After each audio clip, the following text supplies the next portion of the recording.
things that we found is, in thinking about that all of the above approach is, you go through a neighborhood and knock doors. And the reason that that's effective is we're human beings. We're wired to have person-to-person contact with people. And like on the best day, you're going to go through and hit 1 out of every 5 houses. The person you're looking for is home and you get to talk to them.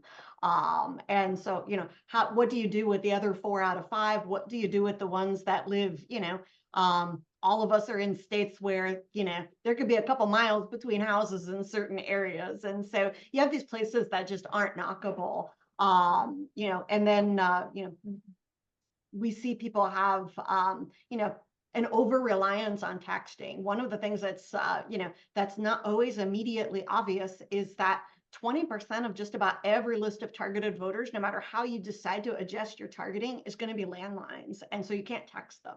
And so, we used to see maybe a candidate send 2, 3, 4 text messages.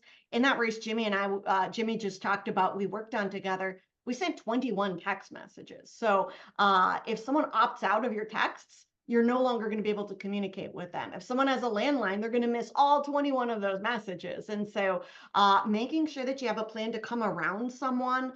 I was talking to someone at the Data Trust last week, and they have a list of voters who cannot be targeted digitally. So when you upload them to the platforms, these are the ones that are getting spit back out, and your digital ads aren't getting to them. So, I think it's a matter of making sure that each time a little bit of sand falls through, that we're doing something to come around it and not miss. Because if you might win a race by 50 or 100 votes and you stop talking to 30-40% of people because they have a landline or they opted out, I just really want people to be cognizant of and thinking of, a strategy that is over reliant on texting is going to be missing more people than you can afford to miss.